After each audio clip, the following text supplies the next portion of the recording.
ప్రస్తుతం మనం జగిత్యాల జిల్లా చిత్తాపూర్ గుట్టల్లో ఉన్నాం. దీని వెనకే పెద్ద పరుపుల గుట్టలు కూడా ఉంటాయి. ఇక్కడే గతంలో అన్నలు పెట్టని కోట. జనజీవన స్రవంతులు కలిసిన వారు పరిచయం చేసే ఈ కార్యక్రమంలో ప్రస్తుతం మనతో మాట్లాడడానికి మల్లేష్ అలియాస్ గంగన్న, అతని భార్య లక్ష్మి అలియాస్ రాజేశ్వరి ఉన్నారు. తూరుపు కనుమలు మబ్బులు కమ్మే ఏడున్నాడమ్మో మా సక్కని వీరుడు సంతోషం, ఏడున్నాడమ్మో మా విప్లవ వీరుడు సంతోషం, ఆకాశాన రెపరెపలాడే జెండా వైనాడో ఈ అతుకుల గతుకుల బ్రతుకులకు. రైతుకు జీతం ఉన్న కాడ పనికి పోయినప్పుడు అంటే అప్పటికైనా ఇప్పటికైనా ఎప్పటికైనా నాకు అది దాని మీద మమకారం అనేది తగ్గది. ఎందుకంటే నిజ జీవితాలు మనం అనుభవించి వచ్చినాం కాబట్టి రియల్ హీరో లెక్క అనిపిస్తుంది. ఎప్పుడు వచ్చారు బయటికి? ఎందుకు వచ్చారు? నా మీద 30 కేసులు పెట్టారు. జగిత్యాల కానీ ఇటు నిజామాబాద్కి మీకు అప్పుడు మంచి గట్టి పోలీసు ఎవరు? ఒకప్పుడు ఉమేష్ చంద్ర ఎట్లుండే ఈయన కూడా అట్లా ఉండే. బాన్స్వాడలో ఒక పెద్ద ఎన్కౌంటర్ జరిగింది. చర్చలు అయిపోయిన తర్వాత రాష్ట్రంలో అతిపెద్ద ఎన్కౌంటర్ ఏదైనా జరిగింది ఉంది అంటే మనలే ఎన్కౌంటర్. తక్కలపల్లి దగ్గర అన్నం అడుకున్నాం. అన్నం అడుకొని తిని ఆయనతో నైట్ అక్కడనే ఊరి దగ్గర అనుకొని పొద్దున్న లేసి మామిడి తోటలకు వచ్చాం. మానాలి ఎన్కౌంటర్కి ముందు వేములవాడ వస్తే అందులో విషం పెట్టో లేదంటే మత్తు మందికి పెట్టి పంపిస్తే అది తిని అందరు నిధుల్లోకి జారుకున్న తర్వాత పడిపోయిన వాళ్ళను కాలు రెక్కలు ఇచ్చేసి నేను కూడా నన్ను తీసుకుపోయాను. కామారెడ్డి పోలీసు దాడి కానీ లేదా కామారెడ్డి నుండి మన సిరిసిల్ల వెళ్తున్నప్పుడు ఒక ఎస్ఐ మీద అటాక్ కానీ లేదా బాన్స్వాడ పోలీసు మీద దాడి కానీ. కామారెడ్డి టౌనే కాబట్టి ఇద్దరు ముగ్గురు పోవాలంటే ఇబ్బంది అవుతుంది.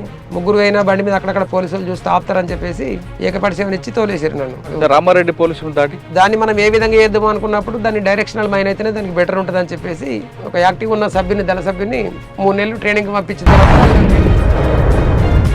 మీరు అటు వాళ్ళు చేసుకుని వస్తున్నప్పుడు మీరు కిందకి వెళ్ళాలి, ఏదో రకంగా రిట్రీట్ అవ్వాలి కదా. ఇలాగ వెళ్తారు నైట్ టైం ఇంత గుట్టలు మాకే పాడడం కష్టం. మాకున్నంత ధైర్యం వాళ్ళకు ఉన్నది. ఎందుకంటే మాకేమో కుటుంబాన్ని ఇంటిని సర్వస్వాన్ని వదిలిపెట్టి బయటకు వచ్చిన తర్వాత సమాజం చూస్తే ఏమనిపిస్తుంది? సమాజం చూస్తే ఇప్పటికీ ఒక బాధ ఏమనిపిస్తుంది అంటే ఈ వ్యవస్థ అంతా ఇదంతా బూర్జా వ్యవస్థ, ఇదంతా తప్పు. మీరు ఎందుకు వెళ్ళారు? అయితే ఊర్లో మీటింగ్ పెడతారు ఎప్పుడెప్పుడు వచ్చి.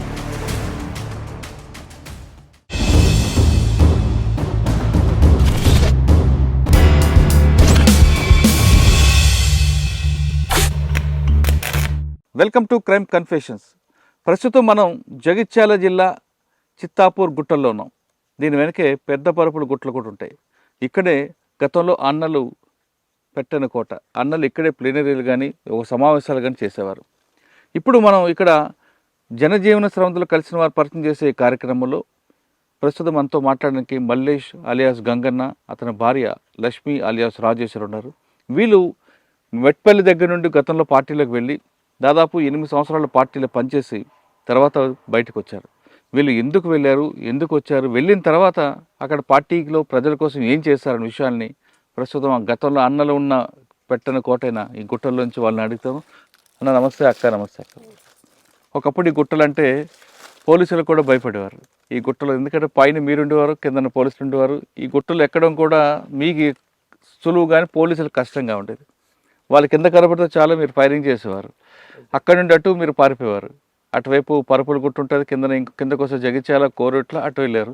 అటుగానే వస్తే ఇటు వచ్చేవారు, ఇటు నిజామాబాద్ ఇటు వచ్చేవారు. అంత పక్కా ఉండేది. ఇంకా మీ గురించి అక్క గురించి చెప్పాలంటే మీ ఇద్దరు గతంలో పార్టీలో పనిచేసినప్పుడు ఇదే ప్రాంతంలో ఎక్కువగా ఎన్కౌంటర్లు జరిగేవి. ఈ ప్రాంతం అనేది మా నక్సల్స్కి పెట్టని కోట. ఇది ఇక్కడ నుంచి పోలీసులు రావడం అన్న కష్టమే, వచ్చిన తర్వాత బయటికి వెళ్ళడం కూడా కష్టమే. అంత పట్టున్న ఏరియా. తర్వాత క్రమేపీ ఎందుకు తగ్గిపోయింది? ఇక్కడ మీరు చేసిన కార్యక్రమాలు ఏంటి? ఎందుకు మీరు పార్టీ నుంచి బయటకు వచ్చారు? ఈ 2 ప్రశ్నలు సమాధానం చెప్పే ముందు మీ కుటుంబ నేపథ్యం చెప్పండి. ముందు పార్టీలకు ఎవరు వెళ్ళారు? మీ ఇద్దరులో మీరు వెళ్ళారు కదా, చెప్పండి. గంగన్న, మీ ఒరిజినల్ పేరేమో మల్లేషు, పార్టీలోకి వెళ్ళిన తర్వాత గంగన్నగా మారింది, అవునా? అవును. రైట్. ఏం చేశారు, ఎందుకు వెళ్ళారు? అప్పుడున్న పరిస్థితులు అండి ఇక్కడ మెట్పల్లిలో. అదే అయితే వాస్తవంగా మా ఊళ్ళే అప్పుడు అంటే ఇప్పుడు లేదు కానీ భూస్వామ్య వ్యవస్థ అనేది బాగా ఉండే. మెట్పల్లి కూడా మెట్పల్లి మా చిట్టాపూర్, మల్లాపూర్ మండలం, ఇది చిట్టాపూర్. ఈ చిట్టాపూర్ విలేజ్కి సంబంధించిన గుట్టలు ఇవి. ఊళ్ళో ఏంటంటే ఇట్లా ఇప్పుడు పాలేరులు నేను కూడా గతంలో జీతం ఉన్నా నేను ఒక రైతుకు 6 ఏళ్ళు జీతం ఉన్నా, ఇంకొక రైతుకు 1 సంవత్సరం జీతం ఉన్నాం. మాకు కొన్ని మేకలు ఉండే, మేము ముగ్గురం అన్నదమ్ములము, 2 అక్కలు. అంటే మొత్తం మేము 5, మా కుటుంబం 5 ముగ్గురు అన్నదమ్ములము, 2 అక్కలు, అంటే మొత్తం 5 మేము. సాలిసాలని పరిస్థితి, జీతం ఉన్నాం. జీతం ఉన్న కాడ ఇప్పుడు అప్పుడు ఏంటంటే ఈ రైతు కూలి సంఘాలు ఏర్పాటు చేద్దరు. దళం వచ్చి రాత్రిపూట మీటింగ్ పెట్టి అంత ముందు ఒకసారి రౌండ్ వేసేద్దరు. అంటే అన్నలం వచ్చినామన్నట్టుగా చాటింపు చేసినట్టుగా ముందు కంజర పట్టుకొని తిరిగి పలానా కాడ బస్ స్టాండ్లో మీటింగ్ పెడతాం రాలి అని చెప్పుకుంటారు. చెప్పుకుంటూ వచ్చిన తర్వాత గుంపులుగా అందరం ఇక అప్పుడు ఈ టీవీలు కానీ సెల్ ఫోన్లు కానీ ఇటువంటి వ్యవస్థ అప్పుడు లేకుండే.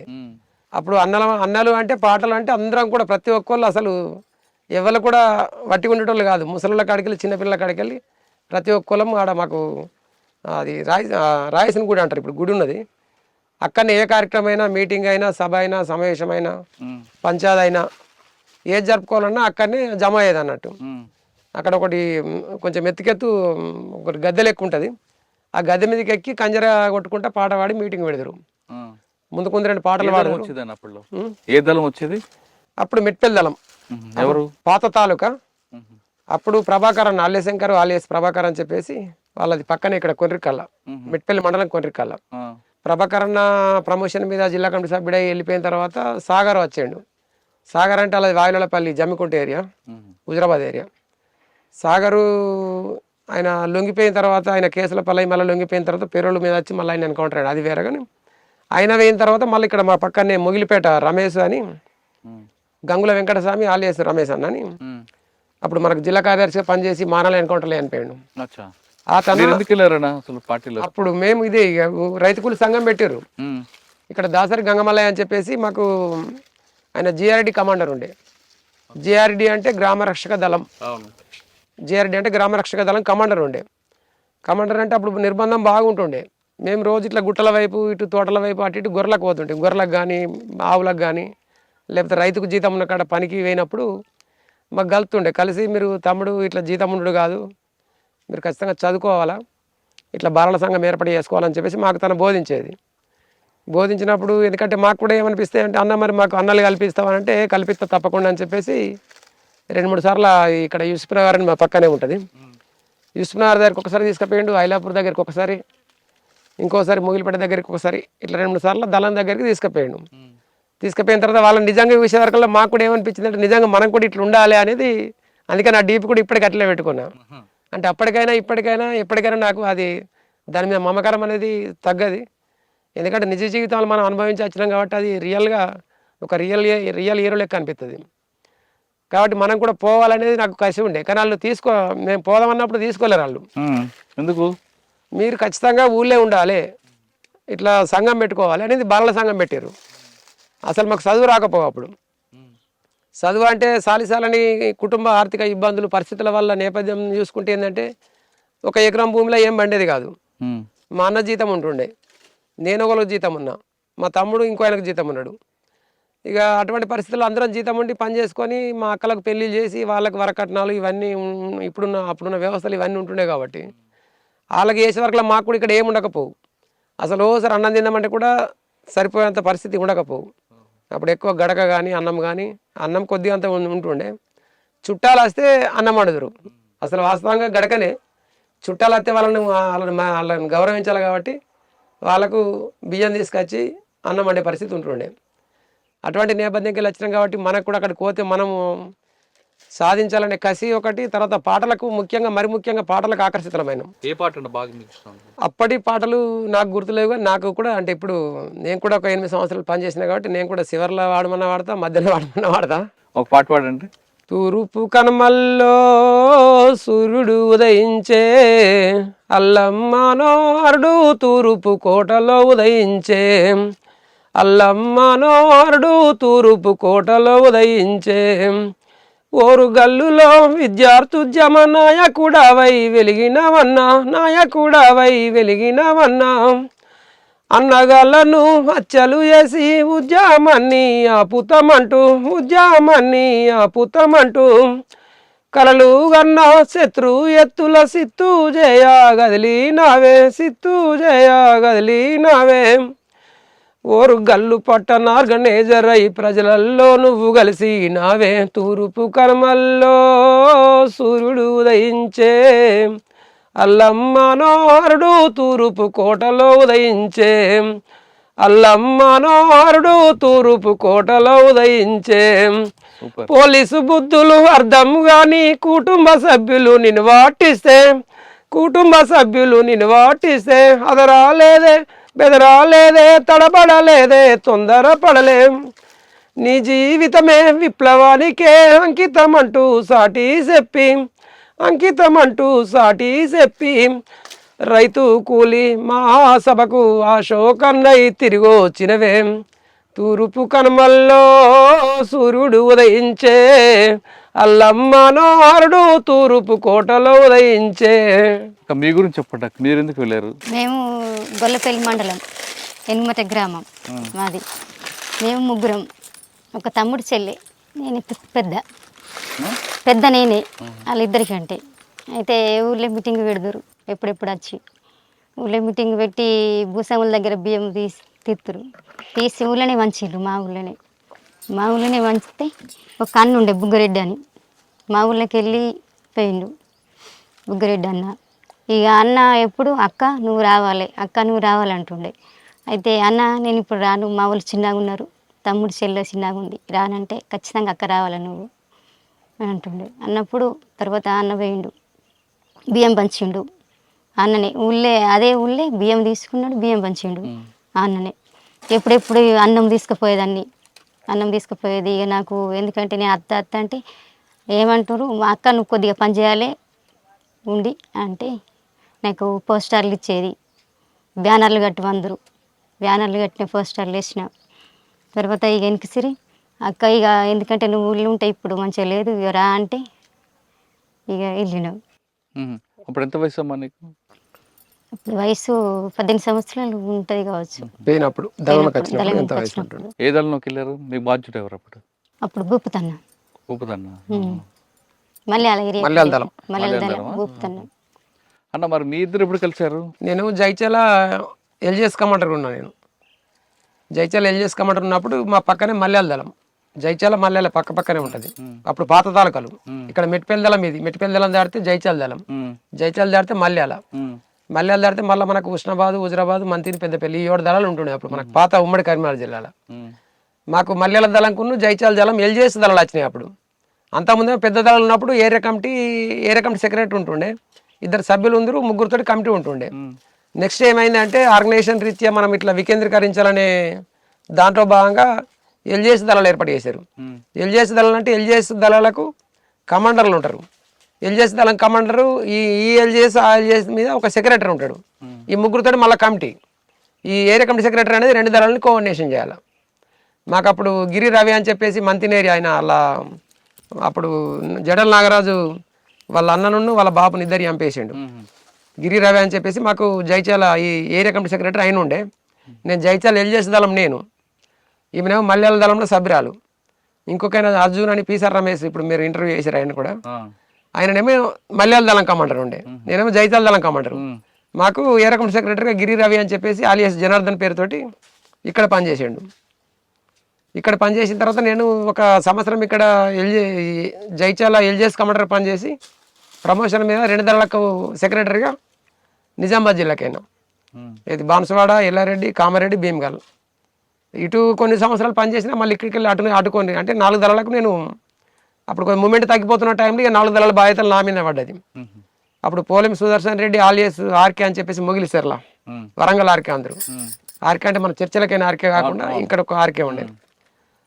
ఆయన మాకు ఇది మన ఉత్తర తెలంగాణ స్పెషల్ జోనల్ కమిటీ సభ్యునిగా, తర్వాత ఈ జిల్లా కమిటీ సభ్యునిగా, జిల్లా కమిటీ కార్యదర్శిగా ఉండే అప్పుడు ఆయన. 2001 నుంచి 2003 వరకు ఆయనే ఉండే మాకు. అన్న మీరు పనిచేస్తున్న టైంలో బాన్స్వాడ, వర్ని ఇవన్నీ తిరిగారు మీరు. అక్కడ చేసిన కార్యం గాంధారి, ఆ తర్వాత గండి, ఇవన్నీ మీకు పెట్లం అన్ని వరకు వచ్చేవారు. పెట్లం వరకు వచ్చేవారు అనుకుంటా. పిట్లం తిరిగినాం. పిట్లం దగ్గర మనము అది ఒకటి ఊరు ఉంది పొలకంపేట మాకు ఎక్కువ ఉండే. ప్రాంతం అంతా అర్థమవుతుంది నాకు. పెట్లం,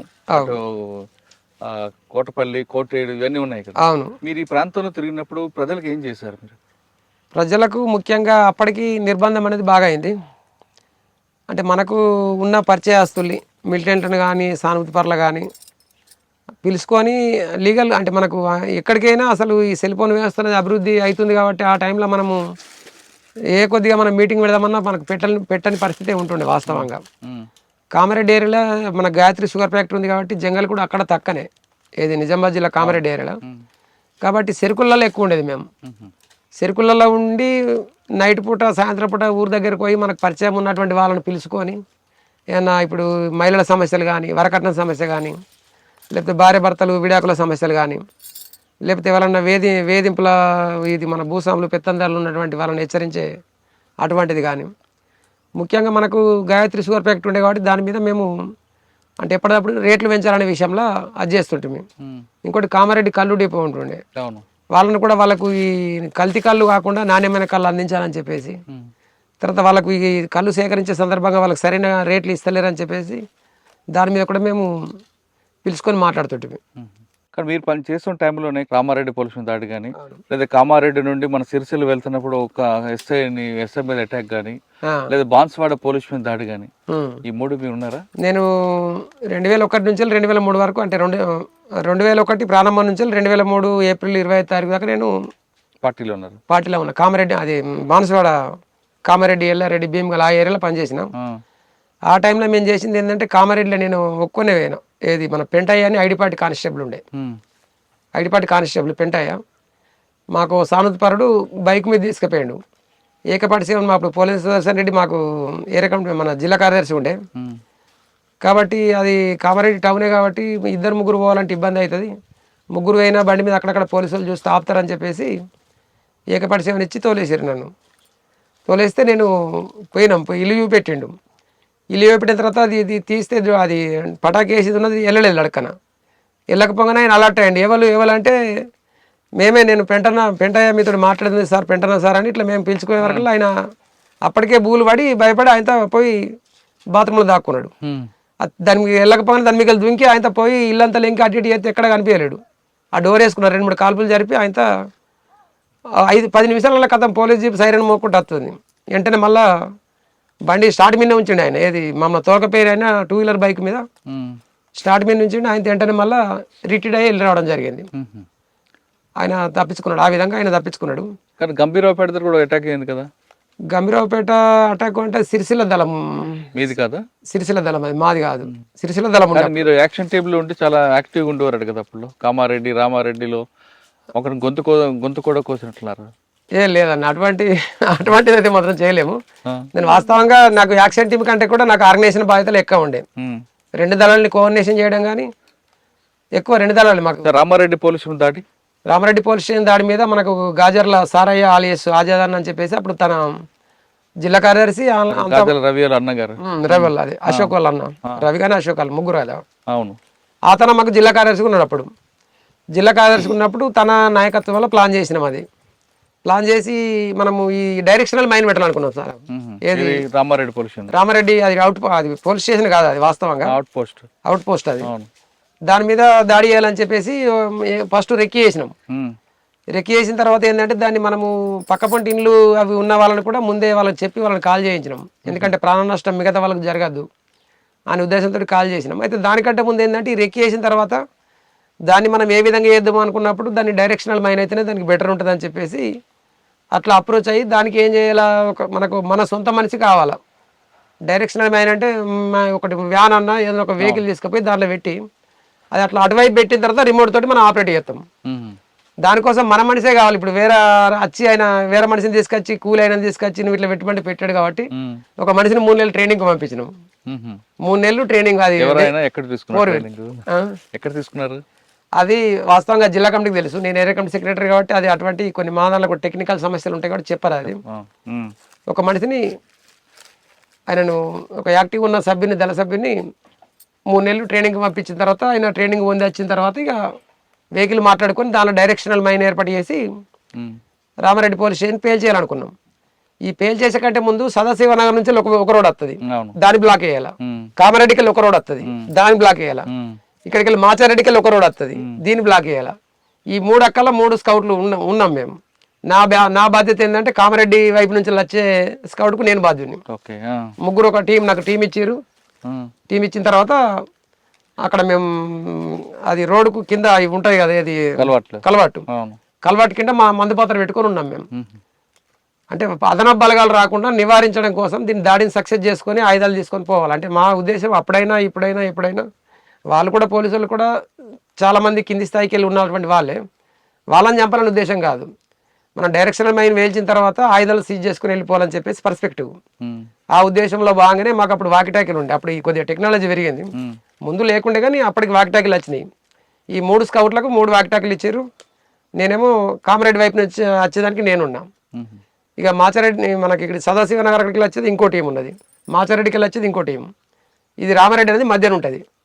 దాన్ని చేసిన తర్వాత అది ఆయన వెహికల్ వచ్చి అక్కడ ఆపంగానే ఎట్లయినా వాళ్ళు ఎవరెవరు ఎందుకు ఆపుతారు బండి ఏదని వాళ్ళు పోలీసులు కీకలేస్తారు.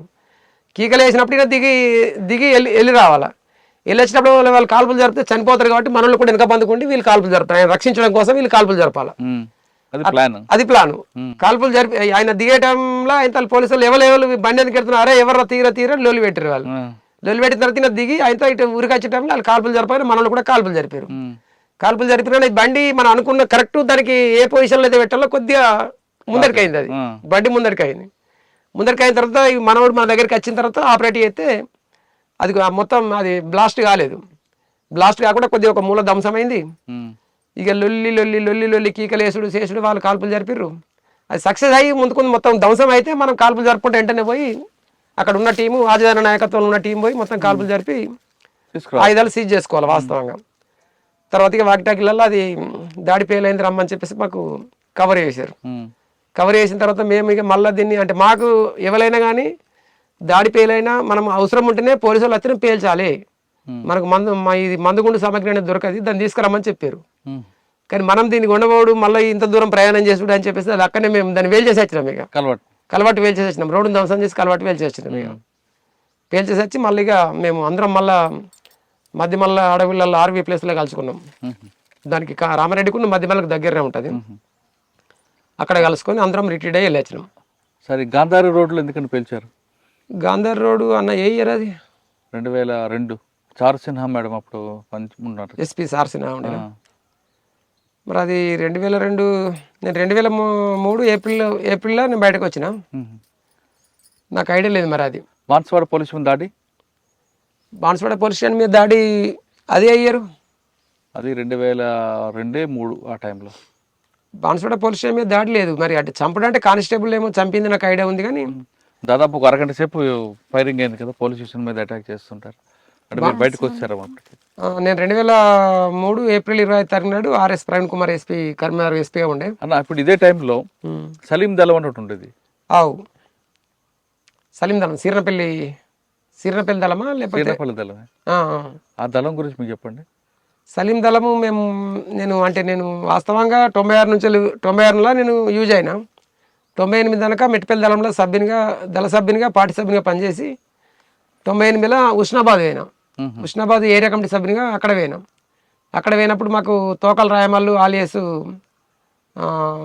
పోచమలయ్య అని చెప్పేసి ఆయనది హుజరాబాద్ దగ్గర మాణిక్యపూర్ ఆయన ఉండే. మాకు దమన్నపేట, మాణిక్యపూర్ దగ్గర దమన్నపేట ఉంటుంది. ఇక 99 నుంచి మళ్ళీ 2000 సంవత్సరం దాకా నేను జైచాల్ ఏరియా కమిటీ ఎల్జిఎస్ కమాండర్గా పనిచేసిన. ఇక్కడికి వెళ్ళి ఇక మళ్ళీ నేను 2000 సంవత్సరం నుంచి 2002 మొత్తం పూర్తి చేసుకొని 2003 ఏప్రిల్ 25 దాకా నిజామాబాద్ జిల్లాకి ఆర్గనైజేషన్ రీత్యా. ఆ నిజామాబాద్ జిల్లాలో పోలీస్ స్టేషన్ పక్కన వాటర్ ట్యాంక్ పేల్చాలనుకున్నారు, ఎందుకు? ఏమో మరి అది పోలీస్ స్టేషన్ పక్కన వాటర్ ట్యాంక్ నిజామాబాద్ జిల్లాలో ఎక్కడ? నిజామాబాద్ టౌన్లోనా? టౌన్లో వాస్తవంగా అప్పుడు మనకు అంటే సిటీ ఆర్గనైజర్ ఉండే సుధీర్ అని చెప్పేసి. సుధీర్ అలా ఇక్కడనే మనకు దీన్ని ఏమంటాం, ఇక్కడ మనం ఇక్కడనే ఉంది మండలి, ఏది మోర్తాడు పక్కనే వాళ్ళది విలేజ్ ఉంటుంది. వాటర్ ట్యాంక్ పేల్చితే కింద ప్రజలందరికీ ఇబ్బందిగా అవుతుంది కదా?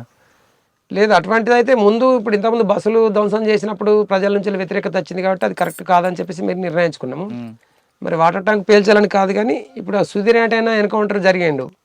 అదే హౌసింగ్ బోర్డు కాలనీ ఎన్కౌంటర్ అయింది కదా. అదే దానికి నిరసనగా ఏదైనా ఒకటి చేయాలని చెప్పేసి అట్లా గిట్ల ఉండొచ్చు, కానీ ఇంకా వాటర్ ట్యాంకు మనకు అది ఏ రీతి చూసినా మనకు అది పార్టీ సిద్ధాంతానికి అయితే కరెక్ట్ కాదు అది. నిజామాబాద్లో చేసిన మీరు ఇంకా యాక్షన్ చెప్పండి. నిజామాబాద్లో యాక్షన్స్ అది ఆర్గనైజేషన్ వాళ్ళకు సివిల్ ఆర్గనైజేషన్ ఉంటుండే. నిజామాబాద్ ఆయన సుధీర్ ఉన్నప్పుడు యాక్టివ్ ఉంటుండే. సుధీర్ చనిపోయిందంటే కొంచెం స్తబ్దత అయిపోయింది. అప్పటికి మనకు 2001-2 నుంచి నిర్బంధం బాగా అయిపోయింది. అప్పటికి కోటగిరి ఆ ప్రాంతంలో రైతునగర్, కోటగిరి, శ్రీనగర్ ఈ ప్రాంతంలో కాంట్రాక్టులు బెదిరించడం, డబ్బులు తీసుకోవడం చేసేవారని ఉంది, ఒక ఆరోపణ ఉంది.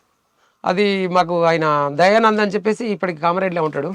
ఆయన ఏరియా వాస్తవంగా ఆయన లొంగిపోయిన తర్వాత మేము పోయినాం, కానీ తక్కువ. మేము బాన్సువాడ కానీ ఎల్లారెడ్డి దళాలకు జంగల్కే పరిమితమైన తప్ప మేము ఆ పరిస్థితి అసలు డబ్బుల గురించి మాకు అసలు ఇంకోళ్ళని బెదిరియాల్సిన అవసరం మాకు లేదు వాస్తవంగా చెప్పాలంటే. డబ్బులు ఎందుకంటే ఇలా గాయత్రి షుగర్ ఫ్యాక్టరీ కానీ ఇలా కళ్ళు డిపో కానీ ఎవరు అడిగినా ఒక లెటర్ రాస్తే తీసుకొచ్చి ఇచ్చే పరిస్థితి ఉంటుండే పార్టీ బలం ఉన్నప్పుడు. పార్టీ బలహీనంగా ఉన్నప్పటికైనా డబ్బుల గురించి మాత్రం పార్టీకి ఒక కోట ఉంటుంది. ఆ కోట మేరకే యూజ్ చేసుకున్నాడు. దానికి మళ్ళీ అకౌంట్ సీట్ ఉంటుంది. 1 year అకౌంట్ సీట్ తయారు చేసి పంపించడం ఉంటుంది.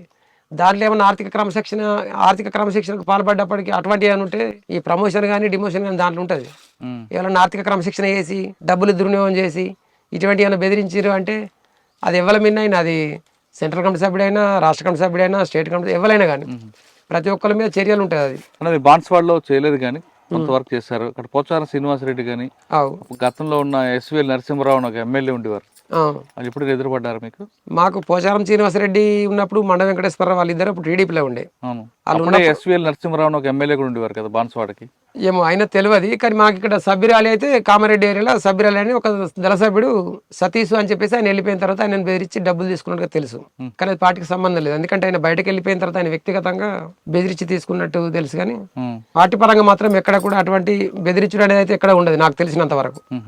అంటే బయటకు వచ్చిన తర్వాత బెదిరించి డబ్బులు వసూలు చేసే వాళ్ళు ఉంటారు, చెట్టు పేరు చెప్పి కాయలు అమ్ముకుంటారు అన్నట్టు అట్లా ఉంటారు, కానీ మేమైతే అటువంటి పరిస్థితి మాకు ఎప్పుడు రాలేదు వాస్తవంగా. జగిత్యాల కానీ ఇటు నిజామాబాద్కి మీకు అప్పుడు మంచి గట్టి పోలీసు ఎవరు మాకు ఇక్కడ అప్పుడు మాకు అంటే వాస్తవంగా అప్పుడు నల్లి ప్రభాత్ ఉన్నప్పుడు కొద్దిగా బాగా ఉండి, ఇప్పుడు మల్లనపేట ఎన్కౌంటర్ ఆయన ఆయంలో ఉన్నప్పుడు జరిగింది.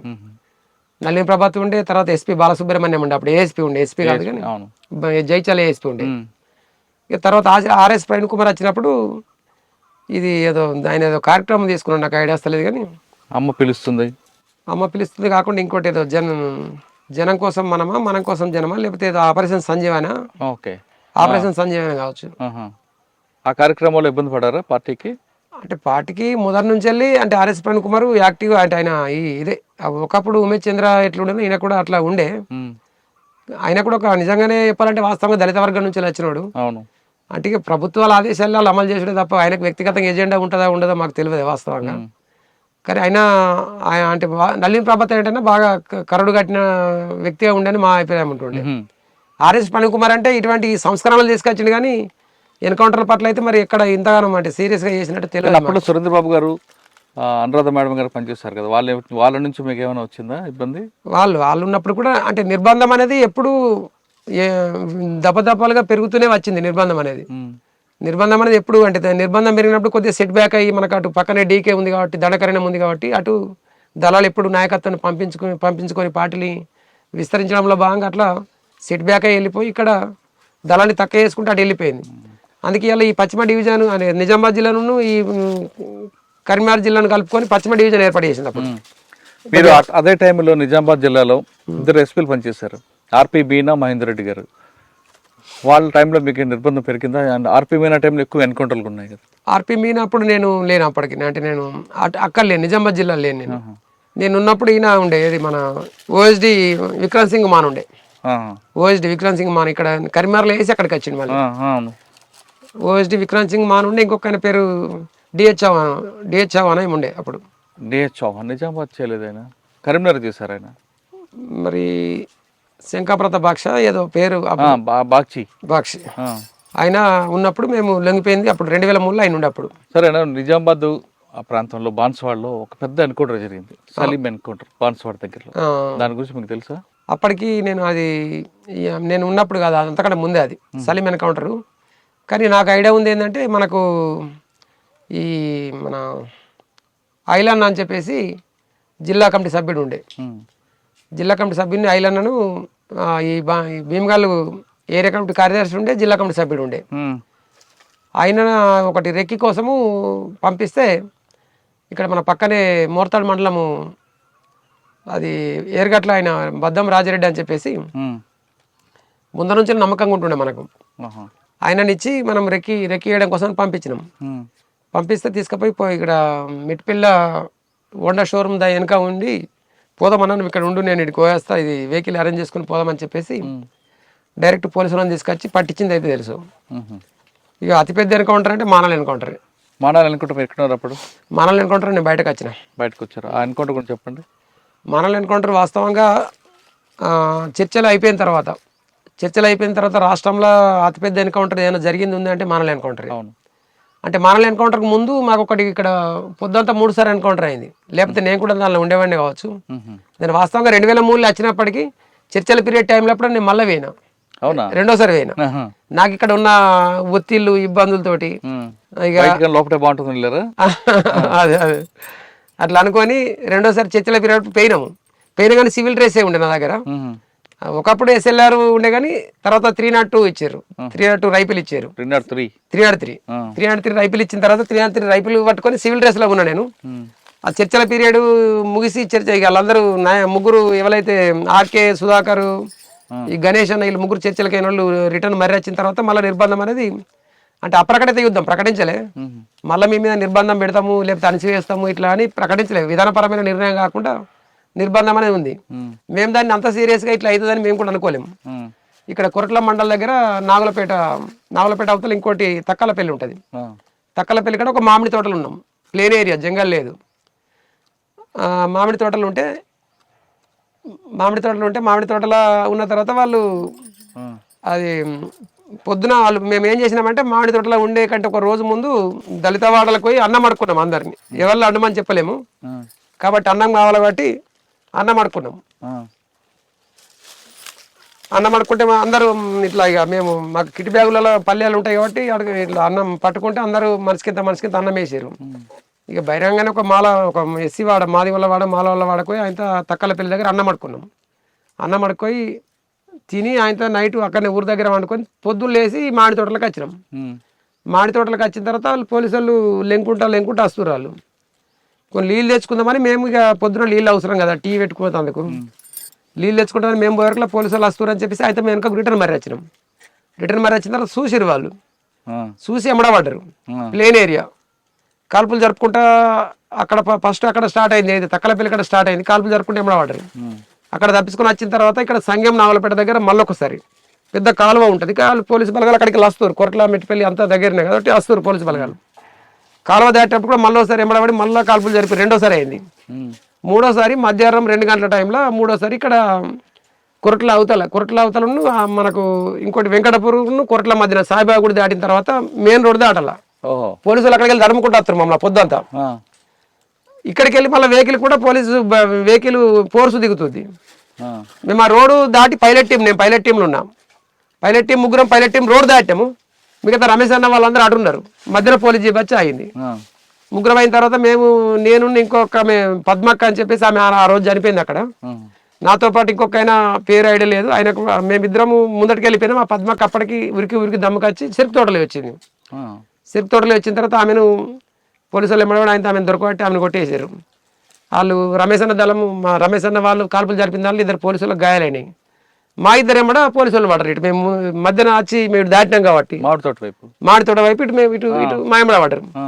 ఎమ్మడబడ్డ తర్వాత ఇంకొక ఆయన తుపాకీ ఎత్తేసి ఆయన తప్పించుకొని అట్టి అంకలు తిరుగుకుంటే ఆయన తప్పించుకొని పోయాడు. నేను ఒక్కొని ఎమ్మడబడ్డారు. ఇక నేను అనుకున్నా ఇక ఎట్లయినా ఇక ఇప్పటికే నా జీవితం అయిపోయిందని నేను అనుకున్నా.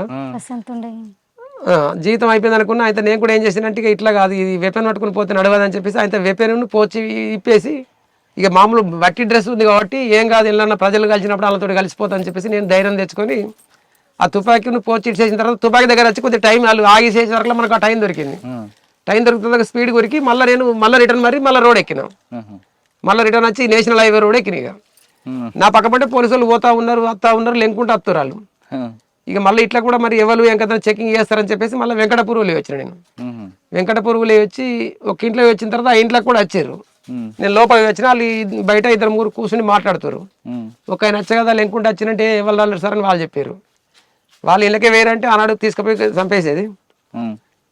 అగో ఆ విధంగా నేను ఆ రోజు తప్పించుకొని మళ్ళా కొద్దిగా పోలీసులు అందరూ ఎక్కడ అయినాక ఒక 2 గంటల తర్వాత మళ్ళీ పోయి ఉమ్.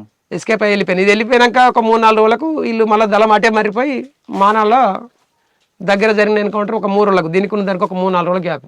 ఆహా. అంటే ఆ దళం అంతా మానాలకు వచ్చింది. ఆ దళం అంతా వెనుక అటే మరిపోయి మానాలకు వచ్చింది. మేము ఇప్పుడు దాటిన వాళ్ళమేమో నా ఎంబడి ఇంకొక మానాలకు వచ్చిన విషయం పోలీసులకు ఎలా తెలిసింది? మానాలకు వచ్చిన విషయం పోలీసు వాళ్ళకంటే అంతకుముందర నుంచి వెళ్ళే పోలీసు ఇప్పుడు అక్కడ 14 తండాలు ఉన్నాయి. ఉమ్. ఇది మానాల్లో 14 తండాలు ఉన్నాయి. అక్కడ ఒక 3-4కి కానిస్టేబుల్ ఉద్యోగం ఇచ్చి అంటే పోలీసు డిపార్ట్మెంట్ పరంగా ఉద్యోగం ఇస్తూ వాళ్ళను అక్కడనే ఉంచుకుంటూ వాళ్ళు నెట్వర్క్ పెంచుకున్నారు. అంటే వాస్తవంగా మానాలు అనేది ముందర నుంచి వెళ్ళి కేంద్రంగా ఉండే ఉమ్. ఐలన్న ఉన్నప్పటి నుంచి వెళ్ళి కూడా ఐలన్న ఏది ఏరియా కమిటీ సెక్రటరీగా దళ కమాండర్గా ఉన్నప్పుడు అక్కడ ఏది ఒకటి చెరువు కట్టారు, ఉమ్. ఒకటి పెద్దది స్తూపం కట్టారు. ఇప్పటికి కూడా మీకు ఐడియా ఉంటుంది. అది మన ఆసియా ఖండంలో 2వది కావచ్చు. ఉమ్. అక్కడ మనకు ఏది ఉద్యమకారుడు ఏది పిఓకే నాయకుడు ఆయన ఏది యాసిన్ మాలిక్ వచ్చిండు, ఉమ్.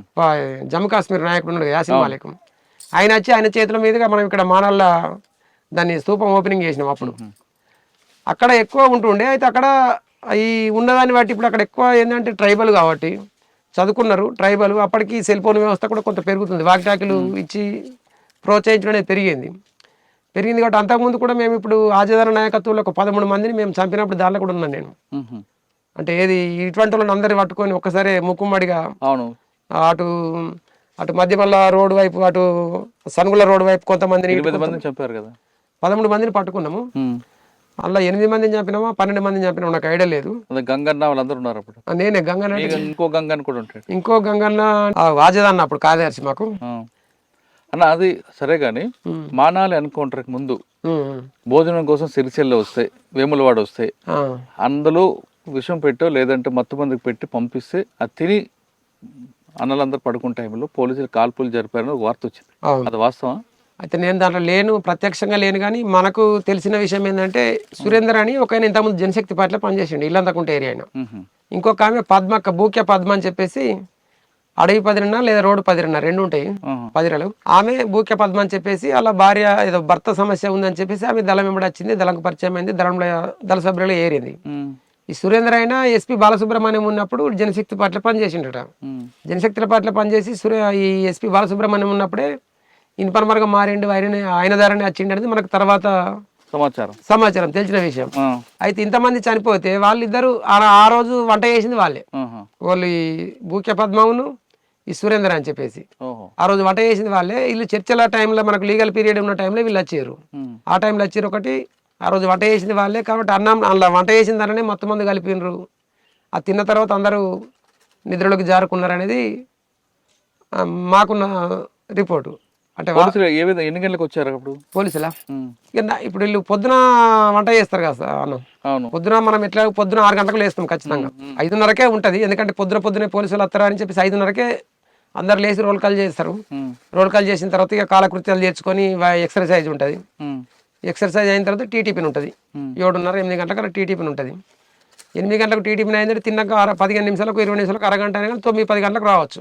అప్పుడా ఎంతసేపు జరుగుండొచ్చండి ఎన్కౌంటర్? ఎన్కౌంటర్ ఏముందండి, ఇప్పుడు వాళ్ళు అందరు నిధుల్లోకి జారుకున్న తర్వాత పడిపోయిన వాళ్ళను కాలు రెక్కలు ఇరిసేసి, నేను కూడా నన్ను తీసుకుపోయారు, మృతుల్ని గుర్తింపు పట్టాలని చెప్పేసి తీసుకుపోయారు. ఇవన్నీ కాలు రెక్కలు ఇరిసేసారు అప్పటికే వాళ్ళను.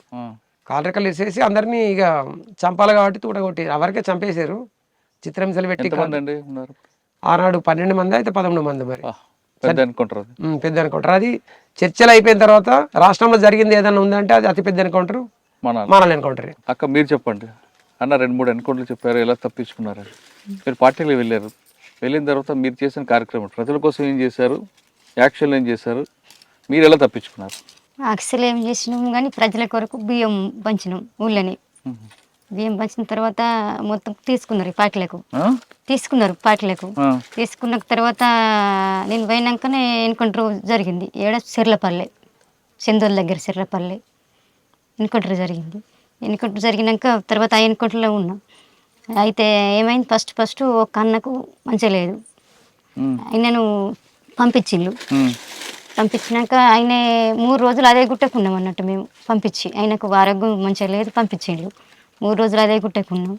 ఆయనను తీసుకొచ్చినాక ఇక అన్నమును ఆయనే ఒకసారి వచ్చిండు. వచ్చినాక మేము ఊరు బందుకుపోయినాం. గుట్ట వైపు వాళ్ళు ఉన్నారు, మేము ఊరు బందుకుపోయినాం. ఊరు బందుకొని అన్నం తిన్నాం. అన్నం తిన్నాక తర్వాత పోలీసుల వారికి వచ్చి గుట్ట వైపు ఉన్నారు. ఉన్నాక మేము అన్నం తిని ఆ అన్నను రిసీవ్ చేసుకొని పోయినాం. పోయినాక కాలువ వైపు వాళ్ళు ఉన్నారు పోలీసులు. ఇక మేము కాలువ యువతల ఇట్లా రోడ్డుకున్నాం. తర్వాత ఇక మేము రోడ్డు పోయిన ఇట్లా కాలువ వైపు పోగా అక్కడికి వెళ్ళి గుట్ట వైపు వాళ్ళు ఉన్నారు పోలీసులు, కాల్పులు జరుపుతారు. ఫస్ట్ నేను ఇక అప్పుడు అప్పుడే పోయినాం కాబట్టి ఇక కొద్దిగా భయం ఉందా? భయం అనిపించింది ఇక, ఎందుకంటే ఫస్ట్ కదా అట్లా కాల్పులు జరిపినాక ఇక అన్న ఏం చేసిర్రు, అక్క ఏం భయపడక ఏం కాదు, మేము ఎట్లెట్లా పోతే అట్లా రమాయంబడ అని పట్టుకపోయారు, చేతి పట్టి తీసుకొని పోయిండ్రు. పోయినాక ఇక అన్న నుండి పోయినాం. ఇక పోయినాక అన్న ఒక అన్న సంపత అన్న ఉండే ఎదురు కాల్పులనే అన్న స్టేట్గా గిట్లా ఎదురు కాల్పులకే స్టేట్గా పోయిండు. పోయే వరకు అన్నకు తూట గిన్నెల పడ్డాయి. చెరువు వైపు అన్న ఉరికిండు. చెరువు వైపు అన్న ఉరికే వరకు చెర్లా పడ్డాడు అన్న. పడ్డాక మేము అందరం సేఫ్టీగా వెళ్ళిపోతున్నాం కావచ్చు మేము అనుకున్నాం. మేము వెళ్ళిపోయిన తర్వాత వేరే ఇక మేము రోడ్డు దాటి అటు గుట్ట వైపు అటు పోతున్నాం. పోగా మళ్ళా రోడ్డుకు కూడా ఉన్నారు పోలీసు వాళ్ళు. అట్లా బురదల చెర్ల అది ఇది పడి మేము పోతున్నాం. పోగా ఇక పోయినాక మేము వేరేకి పోతున్నాం. పోగా 3 రోజులకు ఒక అన్న తుపాకీ అడెత్తేసి విజయ్ అన్న ఉండే, ఫస్ట్ పైలట్ అయింది అన్నని. అన్న తుపాకీ అడెత్తేసి వెళ్ళిపోయిండు. ఇక సంపత అన్న తోట పడ్డది, అదే మంట చెప్పిన చెర్ల పడ్డాడు అన్న. తెలియదు ఇక అన్న చనిపోయిండని కూడా తెలియదు మాకు. ఇక మేము అందరం సేఫ్టీగా పోయినాం కదా అని మేము పోయినాం. మీరు ఎక్కడికి వెళ్ళారు? అటు గుట్ట వైపు వాళ్ళు ఉన్నారు పోలీసులు. అటు వెళ్ళక ఇటు వెళ్ళినాం అన్నట్టు ఊరు వైపు వెళ్ళి ఊళ్ళోకి వెళ్ళి ఊళ్ళోకి పోలే. ఇక ఊళ్ళో కూడా ఉన్నారు ఇంకా అని పోలేదు. పోక ఇటు వేరే ఇట్లా పొలాలకు వెళ్ళి పోయినాం. పొలాలకు వెళ్ళి ఇట్లా అని మా వైపు ఇటు అది ఎనుగుమట్ట అని ఉంది, అటు గుల్లకోట వైపు ఇటు వచ్చినాం. అటు వచ్చి ఆడున్నాం. ఆడుండి ఇక 3 రోజులకు ఇక మేము ఇట్లా పెట్టుకుంటాం అన్నట్టు అప్పండి పలాని కడికి రావాలి పెట్టుకుంటాం అన్నట్టు. పెట్టుకుంటామంటే 3 రోజుల తర్వాత ఇక మేము పెట్టుకున్న తర్వాత రాలేదు. ఒక అన్న మా ఊళ్ళో అన్న పిలిపించుకొని ఇట్లా ఏం జరిగింది ఏం కథ అంటే, అన్న ఎవరు చనిపోయినరు అంటే ఇప్పుడు రైతులు ఉంటారు కదా, రైతులు పోయే వరకు శవం 3 రోజుల తర్వాత తేలింది. తేలినాక ఎవరు అంటే ఇప్పుడు అర్జున్ అని ఉన్నాడు, ఇప్పుడు రమేష్ అర్జున్ చనిపోయింది అని పోలీసు వాళ్ళకి అర్థమైంది. అర్జున్ కాదు సంపతన్న. అయితే ఇక వాళ్ళు పేపర్కి ఇచ్చారంట అర్జున్ అని పేపర్కి ఇచ్చారు. అర్జున్ కాదని మళ్ళీ తిరిగి అర్జునే నేను కాదు సంపతి ఇట్లా వేరే అన్నది ఎవరు హుస్నాబాద్ ఏరియా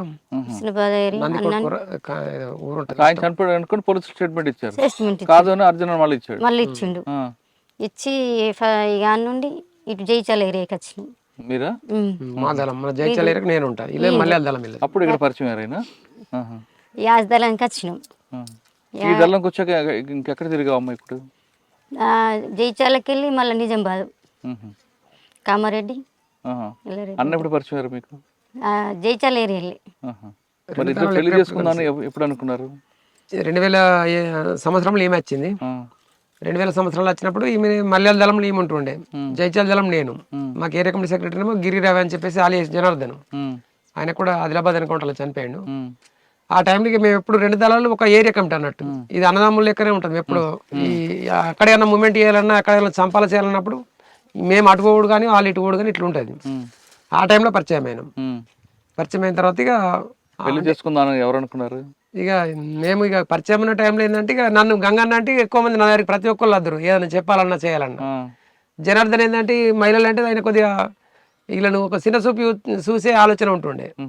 పద్మక్కకును జనార్దన్కి వడకపోవు ఎప్పుడైనా కానీ.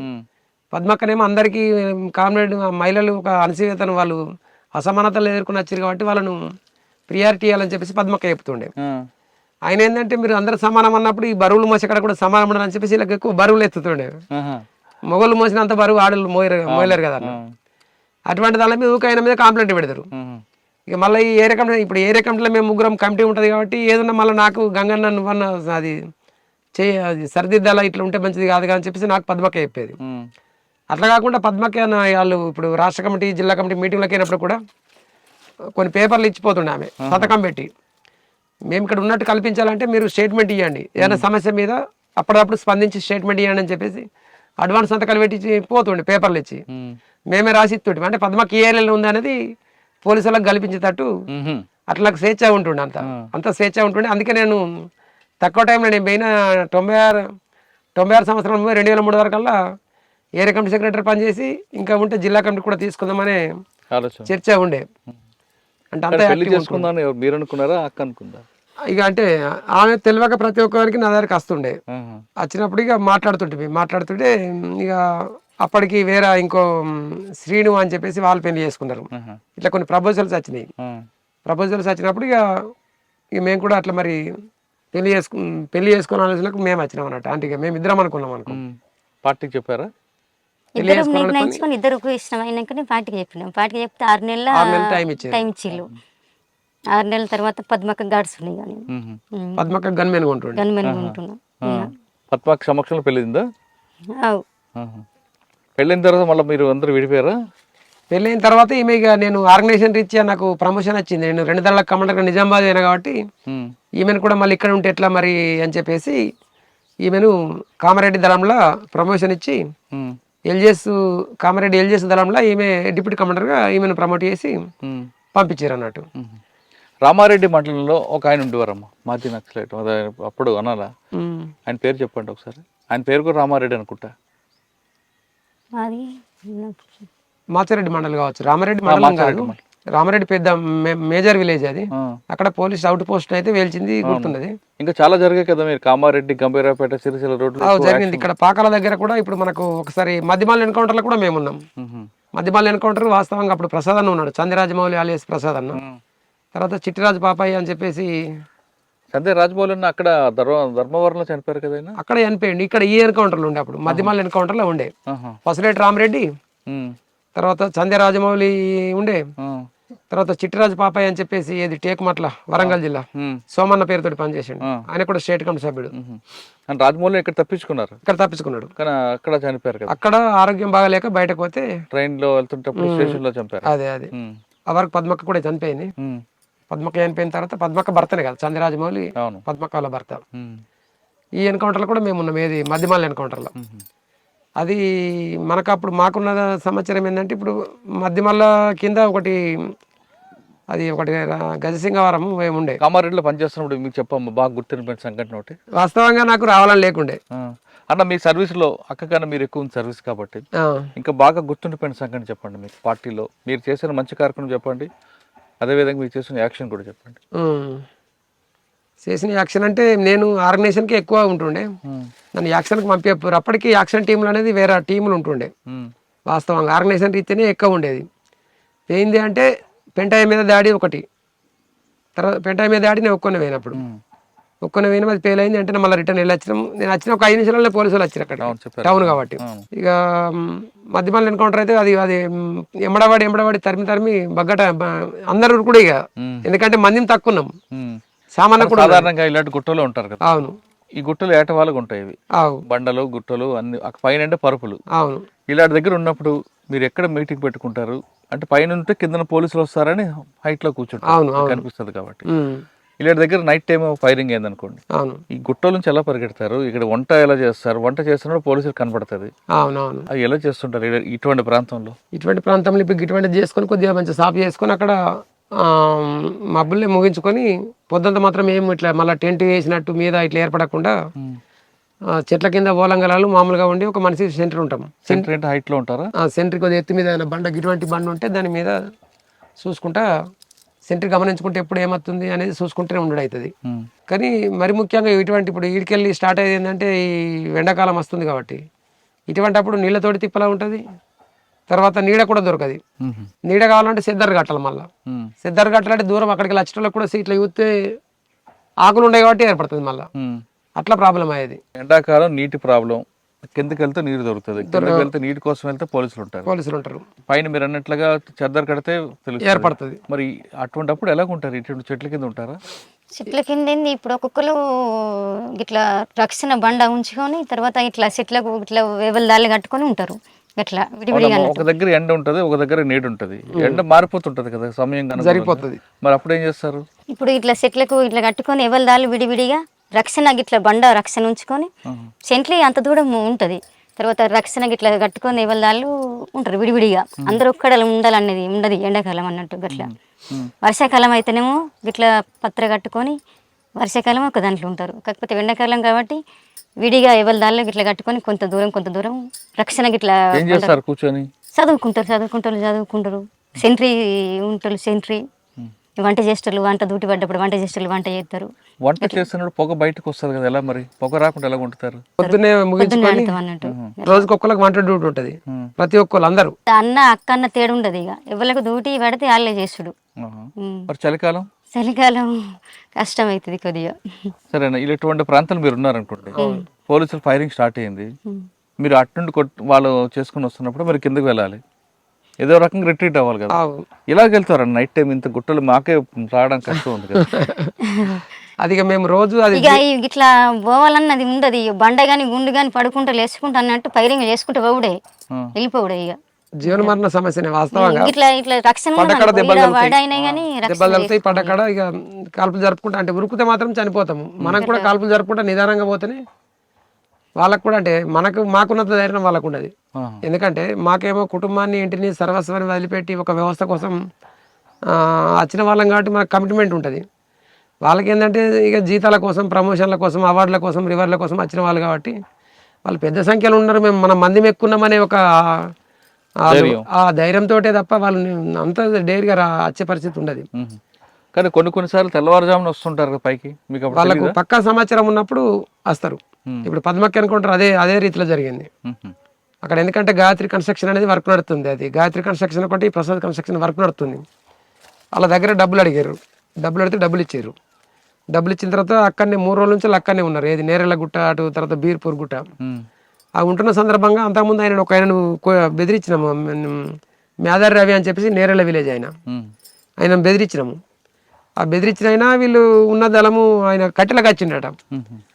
ఆయన ఈ సెంట్రీ కూడా నిద్ర లేక ఈయన కూరుకుంటా ఇట్లా నిద్ర ఉండదు కాబట్టి కూరుకుంటా సెంట్రీ ఉన్నాడు. గమనించి ఆయన వెళ్ళిపోయాడు.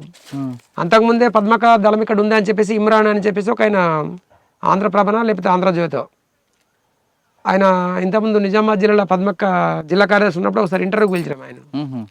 ఆ ఇమ్రాన్ అనేటైనా ఇప్పుడు హబీబ్ ఖాన్కు వాళ్ళు చుట్టాయి కాదు, తుర్కు వాళ్ళ ఉంటుంది కదా. అట్లా ఈయనకు హబీబ్ ఖాన్ సిఐ ఉన్న టైంలో ఆయనకు ఇన్ఫర్మేషన్ ఇచ్చిండు, ఇట్లా పద్మక్క దళం ఉన్నది అని చెప్పేసి ఈయనను పిలిచింది అని చెప్పేసి పిలిచి మాట్లాడుకుని పంపించింది అటు ఇమ్రాన్ అనేటైనను.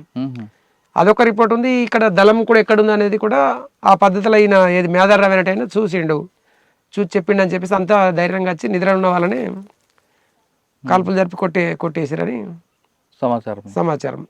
అప్పుడు అక్క వాళ్ళకెళ్ళి తప్పించుకున్న అక్క లక్ష్మక్క, ఆవిడ ఎక్కడున్నారు ఇప్పుడు? అప్పుడు నేను నిజామాబాద్ జిల్లాలో. లక్ష్మక్క ఎక్కడ ఉన్నారు? ఆ ఎన్కౌంటర్లు ఉన్నది అక్క. ఇప్పుడు మనం మాట్లాడా అక్క ఎన్కౌంటర్లు ఉంది, పద్మక్క ఎన్కౌంటర్ ఉన్నది ఆమె. అన్న ఇప్పుడు ఈ గుట్టలు ఉన్నాయి, అవును, రాత్రి పడుకుంటారు. అవును, ఎండాకాలం కాబట్టి పర్వాలేదు జరుపుకుని పడుకుంటారు. వర్షాకాలం పాములు వస్తాయి, అన్ని తిరుగుతుంటాయి పురుగులు, వాటి నుంచి ఎలాగ మీరు? వర్షాకాలం ఏంటంటే మేము బాగా వర్షం కొట్టిందంటే టెంట్ వేసుకుంటారు అన్నట్టు. టెంట్ వేసుకుంటే టెంట్లో వండుకుంటారు. ఇదంతా సాఫ్ చేసి టెంట్ ఎత్తారు. టెంట్ ఎత్తి టెంట్లో పాములు వస్తాయి కదమ్మా. పాములు ఏం రావు. అవి పాములు వచ్చిన సందర్భంగా అంటే మనకు నిజంగా పాములు కుట్టి చనిపోయిన వాళ్ళంటే సంతోష్. ఇప్పుడు ఆ పాట కూడా నాకు నోటికి కొంత వస్తుంది. నిజామాబాద్ జిల్లా సంతోషం. తూర్పు కనుమల మబ్బులు కమ్మే యాడున్నాడమ్మ సక్కని వీరుడు సంతోషం అని చెప్పేసి ఆవిడ పాడుతుందా. ఆయన మీద ఆ పాము కుట్టి చనిపోయాడు ఆయన. జిల్లా కమిటీ సభ్యుడు కావచ్చు ఆయన. నేను మీ ఇద్దరు తర్వాత ఎప్పుడు వచ్చారు బయటికి, ఎందుకు వచ్చారు? 2003 ఏప్రిల్ 25 తారీఖు నాడు మేము వచ్చింది. 2003 ఒక 3 నెలలు ఏప్రిల్ 25 తారీఖు నాడు లొంగిపోయినాం వాస్తవంగా అధికారికంగా. కానీ మేము వెళ్ళింది జనవరి ఎండింగ్ ఫిబ్రవరి మధ్యలో వచ్చినాం. ఫిబ్రవరి మధ్యన వచ్చి పార్టీ చెప్పే ప్రకారంగా, ఎందుకంటే ఒక 3 నెలలు మనం వాళ్ళు మార్చుకోవడానికి వాళ్ళ డెన్నులు కానీ వాళ్ళ ఏమన్నా వస్తువులు కానీ తర్వాత మన పాత పరిచయాలు కానీ అవన్నీ మర్చిపోవడానికి కూడా టైం కావాలి కాబట్టి అట్లా 3 నెలలు కరీంనగర్లో ఉన్నాం మేము. అక్కడ బొమ్మకల్ దగ్గర కరీంనగర్లో ఐస్ ఫ్యాక్టరీలో పని చేసుకుంటున్నాం కూలీలు లెక్క ఉండి ఆడికి వెళ్ళి ఎస్పీ ఆర్ఎస్ ప్రవీణ్ కుమార్ సార్కు ఇక్కడ బక్కాయి అని వెటర్నరీ డాక్టర్ ఉంటాడు. తర్వాత మా ఊరు సర్పంచ్ ఆర్ భూమన్ అని చెప్పేసి ఆయన కూడా వీళ్ళు క్లాస్మేట్లు అట వాళ్ళకు ఆర్ఎస్ ప్రవీణ్ కుమార్ సార్కు. వాళ్ళ ద్వారా సమాచారం పంపించి ఇట్లా లొంగిపోతామంటారు అంటే సరే రమ్మని చెప్పేసి మాట తీసుకొని అట్లా ఆ విధంగా మేము ఏప్రిల్ 25 తారీఖు నాడు లొంగిపోయినాం అధికారికంగా. కానీ మేము వచ్చింది మాత్రం జనవరి ఎండింగా లేదా ఫిబ్రవరి మధ్యన అట్లా వచ్చినాం. అంటే ప్రవీణ్ కుమార్ సార్ దగ్గర లొంగిపోయారు మీరు? ప్రవీణ్ కుమార్ సార్ దగ్గర లొంగిపోయినాం. అప్పుడు ప్రభుత్వం ఇవ్వాల్సిన అన్ని ఇచ్చింది పథకాలన్నీ కూడా? ప్రభుత్వం ఇచ్చిన పథకాలు నా మీద 2 లక్షల రివార్డు ఉండే. ఈమె మీద రివార్డు అప్పటికి ఏం ప్రకటించలేరు. అంటే వాస్తవంగా దళ సభ్యుల మీద చాలా మందికి ప్రకటించలేరు. వాళ్ళలో కొద్దిగా గుర్తింపు పొందిన వాళ్ళు, కొద్దిగా యాక్టివ్ ఉన్న వాళ్ళు, ఇటువంటి వాళ్ళు ఇచ్చారా మీకు? నాకు 2 లక్షలు వచ్చింది. కానీ అసలు ఆ 2 లక్షల కోసం నేను ఆలోచించలే. 2 లక్షల కోసం నేను ఎప్పుడు ఆ పోలీస్ కార్యాలయం చుట్టూ ఎప్పుడు కూడా తిరగలే. అది ఎప్పుడో వచ్చి ఉన్నది. ఇక అందరు ప్రతి ఒక్కరు ఇట్లా నీకు రివార్డు వచ్చిందని ఇట్లా అడిగితే అసలు నాకు రాలేదు అని అంటే ఇక లోకల్ పోలీసులు పిలుచుకొని ఒకసారి పోయిరా కదా ఎస్పీ దగ్గర కొమ్మంటే నేనేమని పోవాలా, ఎందుకు నేను పోవాలని నేను ఇట్లా అన్నాను. లేదు కలిసిరా ప్రవీణ్ కుమార్ సార్ మంచోడు, కలిసిరా నీకు రివార్డు వస్తుంది అంటే అత్తే మీరు అది చూద్దామా, నాకు అట్లా రివార్డు తీసుకోవాలా లేకపోతే పైసల కోసమనే ఉద్దేశం లేకుండే. ఇక సరే మరి అందరూ అంటారు కదా పోదాము, మనకు కూడా ఇబ్బంది ఏముంది అని చెప్పేసి వచ్చినాక కంట్రోల్ పోయింది ఉండే పరిస్థితి ఉంటుండే. పోయినాం. పోతే ఆయన అప్పుడు ఓఎస్డి మధుసూదన్ రెడ్డి ఉండే. అప్పుడు దీనికే వింగుంటుండే కాబట్టి మనం ఎస్పీని కలవడం కోసం కాదు, ఆయన దగ్గరికి పోతే ఆయన ఓఎస్డికి రాసాడు. మధుసూదన్ రెడ్డి దగ్గరికి అయిన తర్వాత ఆయన ఎస్పీ గారిని కలమని మళ్ళీ ఆయన ఎస్పీ గారు కలమన్నాడు.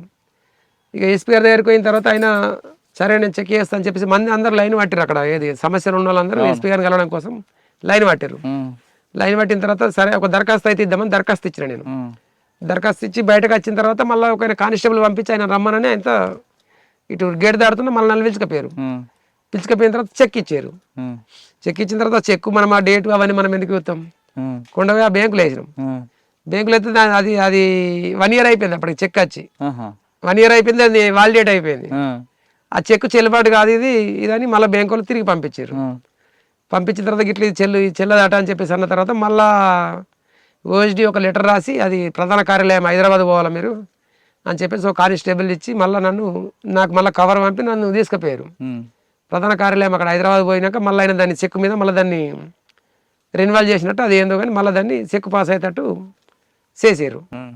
చేసిన తర్వాత తీసుకొచ్చి చేసిన తర్వాత అప్పుడు మళ్ళీ అది మనకు జమ అయినాయి అన్నట్టు 2 లక్షల రూపాయలు. 2 లక్షలు 2 లక్షలు. కానీ భూమి అది ఇవ్వలేదా? భూమి దాని మీద జీవో లేదు వాస్తవంగా. అంటే నిజంగా సరెండర్ పాలసీ ఉంది కదా అప్పుడు? సరెండర్ పాలసీ అన్నారు కానీ ఇప్పుడు వ్యక్తిగతంగా పోయి కలిసి కొద్దిగా పైరవి చేసుకొని రాజకీయ పలుకుబడి ఉన్న వాళ్ళకు ఇచ్చి ఉన్నారేమో కానీ నిజంగా దాని మీద అంటే వీళ్ళకు నిజంగానే పిలిచి ఇవ్వాలని లేకపోతే వాళ్ళే చూపించి ఇవ్వాలని చెప్పేసి ఎప్పుడు కూడా అట్లా. మీకు రాలేదా? రాలేదు. 5,000 రూపాయలు ఇచ్చారు ఈమెకు ఆర్థిక సహాయం కింద కలెక్టర్ పిలిచి. అప్పటి నుంచి కూడా మీరు అందరు బయటే ఉన్నారు, దళంతో సంబంధం లేవు? దళంతో సంబంధం లేదు. ఇక ఏం చేస్తున్నారు మరి? ఇవే గొర్రెలు ఉన్నాయి. ఇక మేము గొర్రెలము. మా తండ్రి మేము 3 అన్నదమ్ములం కాబట్టి వచ్చిన తర్వాత కూడా ఇంటికాడ ఆర్థిక పరిస్థితి అంతంత మాత్రమే కాబట్టి మాకు 100 గొర్రెలు ఉండే. 100 గొర్రెలలో 3 పంచుకుంటే మనిషికి 30 గొర్రెలు వచ్చినాయి. మేము కాసినామని చెప్పేసి మా అన్నదమ్ములు కూడా వాళ్ళు కాసినందుకు ఒక 3-4 వాళ్ళ లెక్క తీసుకొని మనకు తక్కువ ఇచ్చారు. అంటే 27 గొర్రెలు వచ్చినాయి నాకు. ఆ 27 గొర్రెలు వస్తే ఎట్లా ఈ 27 గొర్రెలు పోతే మనకు కూలి పడదని చెప్పేసి జీతం ఉందామంటే నేను గిన్ని రోజులు ఇట్లా తిరిగి మనం ఇప్పుడు ఇయ్యాల జీతం ఉండాలా అని చెప్పేసి అట్లా కొద్దిగా మనసు ఒప్పలేదు. అంటే ఎందుకంటే ఏదన్నా మన స్వశక్తితోటి మనం కష్టపడి సంపాదించుకోవాలి, మనం సొంతంగా చేయాలి కానీ ఇంకోళ్ళ కింద జీతం ఉండదు అని చెప్పేసి లోన్కి పెట్టుకున్నారు వాళ్ళు కూడా. కలెక్టరు ఈ మాజీ నక్సల్స్ లొంగిపోయిన వాళ్ళందరినీ మీకు ఆర్థిక పునరావాసం కింద బ్యాంకులు మీకు లోన్ ఇస్తుంది, లోన్కి పెట్టుకోమంటే నేను ఈ గొర్రెలకు పెట్టుకుంటే గొర్రెలకు అప్పుడు 1,00,000 రూపాయలు లోన్ ఇచ్చారు. అప్పుడు మార్జిన్ మనీ కొంత ఉంటుండే, 7,500 ఏమో సబ్సిడీ ఉంటుండే ఒక యూనిట్కు. మార్జిన్ మనీ 10,000 ఉంటుండే. మిగతా డబ్బులు మళ్ళీ మనం తిరిగి కట్టాలా. అంటే అదొక రకంగా అప్పు అన్నట్టుగా. అది దానికి 2 లక్షల రూపాయలు ఏం చేశారు? 2 లక్షల రూపాయలు అంటే నా మీద 30 కేసులు పెట్టారు. ఆ 30 కేసులకి ఈ పైసలు అనేది ఇలా ఒక కేసు అయితే ఎన్ని ఖర్చు అవుతుందో మీకు తెలుసు, వ్యవస్థలో ఏముంది అనేది. ఇప్పటికి నేను తిరుగుతున్నా కేసులు. 28 కేసులు అయిపోయినాయి, ఇంకా 2 కేసులు ఉన్నాయి. 30 కేసులు అంటే అందులో మేజర్ కేసు ఏంటో? మేజర్ కేసులు అంటే ఇవే, ఇప్పుడు టెలిఫోన్ ఎక్స్చేంజ్ వేలు చేసింది. ఎక్కడ కామారెడ్డిలోదా? కాదు, ఇక్కడి ఆ నిజామాబాద్ జిల్లా కేసులు పెడితే అవి ఒక 30-40 వెళ్తాయి. ఇంకా నిజామాబాద్ జిల్లా కేసులు పెట్టలేరు. నా అదృష్టం ఏంటంటే నిజామాబాద్ జిల్లా కేసులు ఒక్కటి కూడా పెట్టలే. మనం ఇక్కడ వాళ్ళం కాబట్టి ఇక్కడ జరిగిన సంఘటనలు ఇప్పుడు ప్రతి దాంట్లో మనం కొద్దిగా ఇట్లా మనకు ఈ సామాజిక నేపథ్యం మనకు ఎన్నుకుని పనిచేసిన నేపథ్యం ఉంటుంది కాబట్టి ఎక్కడ అన్యాయం జరిగితే మనం ఇది తప్పు, ఇది అన్యాయం అని ప్రశ్నిస్తాం కాబట్టి ఈయన ఇప్పటికీ 30 కేసులు 28 కేసులు కొట్టేశారు. 28 కేసులు అక్విటల్ అయిపోయినాయి. ఇంకా 2 ఉన్నాయి. ఇంకా 2 కేసులు ఉన్నాయి. ఏంటో? 2 అవి సీసీలు చిన్న కేసులు అవి. ఒకటి అది రాయకల్ పిఎస్ కేసులు అవి.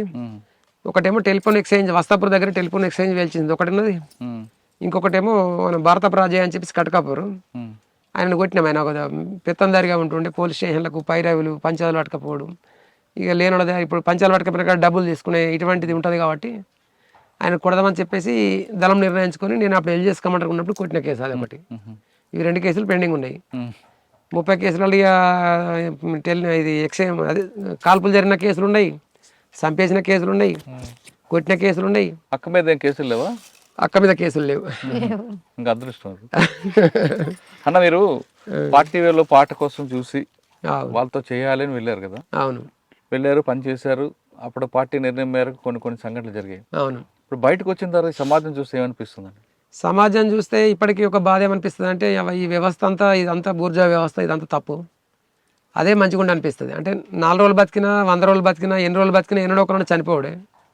కానీ ఈ వ్యవస్థ కంటే వీళ్ళు ఏమవుతుందంటే తప్పు అంటే కూడా దాన్ని నిర్ధారించడానికి వ్యవస్థ ఇప్పుడు దానికి ఒక కోర్టు చట్టము లేకపోతే దానికి సంబంధించిన వింగు, అంటే దానికి ఇప్పుడు ఇప్పుడు ఇలా ఒక భూ సమస్య ఉంది.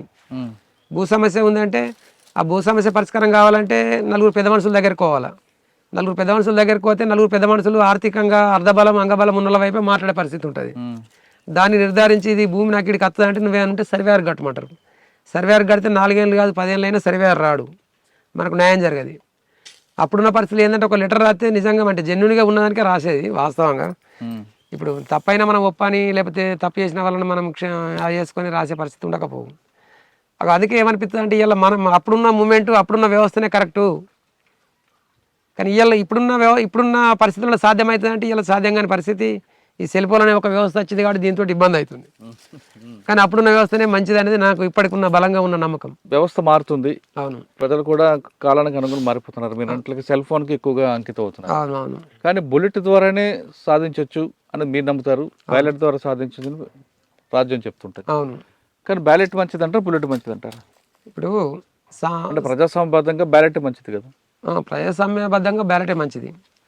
కానీ దాంట్లో కూడా ఇప్పుడు ఈ ఓటు నమ్ముకొని ఈ బీర్ సీసకు బిర్యానీ పొట్లకు లొంగిపోయి ప్రజలు తప్పే కదా? అదే ప్రజల తప్పే. అందుకే ఇప్పుడు ఇవాళ యువత కూడా ఆలోచించాలి. ఏమంటే యువతకు నేను చెప్పేది ఏంటంటే ఇవాళ ఈ మద్యం మత్తులో ఈ గుడుంబగా మన ఏది మద్యం మత్తు అంటే ఇవాళ మద్యానికి బానిసాయి, లేకపోతే డ్రగ్స్ గంజాయి ఇవన్నిటికీ బానిసైపోయి వ్యవస్థ ఎటుపోతుంది, వ్యవస్థ ఖరాబైనప్పుడు ప్రశ్నించే యువత అనేది ఇవాళ నిద్రమత్తులో ఉన్నప్పుడు మద్యం మత్తులో ఉన్నప్పుడు వ్యవస్థ ఖరాబ్ అయిపోతుంది. కొంతమంది పెట్టుబడిదారులు, సామ్రాజ్యవాదులు, బడా వ్యాపారులు, భూస్వాములు, పెట్టుబడిదారులు. భూస్వాములు అంటే అప్పటి భూస్వాములు కాదు, ఇవాళ ఇంకా వేరే రకాలుగా భూస్వాములు అయిపోయారు. ఇప్పుడు భూస్వామ్య వ్యవస్థ వచ్చింది కదా. అదే ఇప్పుడు అప్పుడు భూస్వాములు అంటే రావుసే భూస్వాములు అనేది కాదు. ఎవరైతే 100 ఎకరాల భూములు ఉండి ఎవరైతే కష్టం చేయకుండా ప్రజల శ్రమశక్తిని దోసుకుంటారో గాలే భూస్వాములు అవుతారు. నిజంగా అంటే మళ్ళీ వాళ్ళు రాసిరు, మేము కూడా చర్చలలో భూస్వాములు అంటే అసలు ఏంది అని అంటే మాకు సర్క్యులర్ రూపకంగా ఇచ్చిన క్లారిటీ ఏంటంటే భూస్వాములు అంటే రావుస్ అనేటోళ్ళే భూస్వాములు కాదు, రావుస్ దాంట్లో కూడా పేదోళ్ళు ఉంటారు. 100 ఎకరాల భూములు ఉండి ఎలాంటి శ్రమ చేయకుండా ప్రజల శ్రమశక్తిని దోసుకొని యంత్రాల ద్వారా పని చేయించుకుని యంత్రాలు కలిగి ఉంటాయి, ప్రజల శ్రమశక్తిని దోసుకుంటారు. వాళ్ళు ఎలాంటి పని చేయరు. పని చేయకుండా వ్యవస్థను మేనేజ్ చేసి వ్యవస్థను నడిపించడంలే భూస్వాములు. పెట్టుబడిదారు వ్యవస్థ, భూస్వామ్య వ్యవస్థ, సామ్రాజ్యవాదం, ఈ 3 ప్రధాన శత్రువులు. ఇప్పుడు చివరిగా మంచి పాట పాడండి. తూరుపు కనుమలు మబ్బులు కమ్మే ఏడున్నాడమ్మో మా సక్కని వీరుడు సంతోషు, ఏడున్నాడమ్మో మా విప్లవ వీరుడు సంతోషు, ఆకాశాన రెపరెపలాడే జెండావై నాడో ఈ అతుకుల గతుకుల బ్రతుకులకు అండాగుంటావా ఈ పేద ప్రజల గుండెలపై. మృత్యువడిలో చేరుతు పెన్ను కాగితమే అడిగావు, మా పెన్నులు తీసి పెట్టాము. కవితలు రాయన్నా నీ మనసులో మాటను వివరిస్తూ. తూర్పు కనుమల్లో సూర్యుడు ఉదయించే, అల్లమ్మ మనోహరుడు తూర్పు కోటలో ఉదయించే. అల్లమ్మ మనోహరుడు తూర్పు కోటలో ఉదయించే. గండి పెళ్లిలో పోలీసు గన్లు దళమును చుట్టూ ముట్టినప్పుడు, దళమును చుట్టూ ముట్టినప్పుడు. గుండు గుండుకు తమ్ముల వెట్టి దమ్ముంటే ముందుకు రమ్మంటూ, దమ్ముంటే ముందుకు రమ్మంటూ. పైరింగు చేస్తూ కాశన్ ఇస్తూ కన్నుల్లోనే నిప్పులు సెరగగా, కన్నుల్లోనే నిప్పులు సెరగగా. ముందుకు వచ్చిన పోలీసు కొడుకులు తోకలు ముడిసి వెనుకకు ఉరికిరి. తూర్పు కనుమల్లో సూర్యుడు ఉదయించే, అల్లమ్మ మనోహరుడు తూర్పు కోటలో ఉదయించే. అల్లమ్మ మనోహరుడు తూర్పు కోటలో ఉదయించే. ప్రాంతీయ తత్వం పనికే రాదని కార్మిక దృక్పథమే ఉండాలని, కార్మిక దృక్పథమే ఉండాలని. జిల్లా హద్దులు దాటినవన్నా తూర్పు గోదావరి ఏరినవన్నా, తూర్పు గోదావరి ఏరినవన్నా. ఏలేశ్వరము నాగులకొండ దళాలకు ధైర్యం పెంచి, దళాలకు ధైర్యం పెంచి. కొండాలలో బ్రతుకుచున్న గోండు ప్రజలకు అండాదండై, గోండు ప్రజలకు అండాదండై. బందుకు వెల్చి దోపిడి గులిసి పేదల రాజ్యం దేవాలన్నవు. తూర్పు కనుమల్లో సూర్యుడు ఉదయించే, అల్లమ్మ మనోహరుడు తూర్పు కోటలో ఉదయించే. గంగన్న అలియాస్ మల్లేశం, మల్లేశం, బర్ల మల్లేశం, బర్ల మల్లేశం, అలాగే alias Ganganna, alias Ganganna, Lakshmi alias Rajeshwari. Rajeshwar అక్క. వీళ్ళందరూ ఇక్కడ భావజాల ప్రభావంతో వెళ్ళారు, వెళ్ళి ప్రజల కోసం నిరంతరం పనిచేశారు. ఆ విధంగా ఇప్పుడు అడవిలో మనం ఉన్నాం. ఇదే అడవిలో వాళ్ళు ఎండనక వాననక చల్లగా ఉండబట్టే ప్రభుత్వాలు కింద దిగాయి. వాళ్ళు ఇక్కడ ఉండి వాళ్ళ స్వార్థంకి పక్కన పెట్టి సమాజ సేవ కోసం, అదే వర్గంలో జరుగుతున్న అన్యాయాలకు కనుక వాళ్ళకి అరికట్టాలనే ఉద్దేశంతో వాళ్ళు చేసిన కార్యక్రమం వల్ల ప్రభుత్వాల కిందకు వచ్చి గ్రామ ప్రజలకి మౌలిక సదుపాయాలు కల్పించాలంటే ఎలాంటి సందేశం లేదు. ఇప్పుడు మనం చూస్తున్న గుట్టల్లో వాళ్ళు ఎండనక వాననక ఉన్నారు. చలికాలం ఇక్కడే, వర్షాకాలం ఇక్కడే, అదేవిధంగా ఎండాకాలం ఇక్కడే. ఎండాకాలం చాలా కష్టాలు ఉంటాయి, అయినా కష్టాలు అనిపిస్తూ పేద ప్రజలు పేద ప్రజలే కాకుండా బడుగు బలహీన వర్గాల అభివృద్ధి కోసం వాళ్ళ నిరంతరం కృషి చేశారు. ఆ విధంగా చేయబట్టి ఈ స్థాయికి వచ్చింది. కానీ ఇప్పుడు వాళ్ళు చెప్తున్నారు, ఇప్పుడున్న యువత అటువంటి కార్యక్రమం లేకుండా కేవలం స్వార్థం కోసం ఉండి, వాళ్ళ స్వార్థం కోసం వ్యసనాలకు బలై సమాజం కోసం ఏం ఆలోచించట్లేదు. కాబట్టి ఇప్పటికైనా యువత మార్చి వాళ్ళు కూడా సమాజ సేవ కోసం, సమాజ శ్రేయస్ కోసం పనిచేయాలంటూ ఆ దంపతులు కోరుతున్నారు. ఇది గంగన్న అలియాస్ లక్ష్మక్కతో ఎక్స్క్లూజివ్ ఇంటర్వ్యూ. వచ్చే వారం మరో గెస్ట్తో మళ్ళీ కలుద్దాం. అంతవరకు నమస్తే. థ్యాంక్ యూ అన్న, థ్యాంక్ యూ వెరీ మచ్.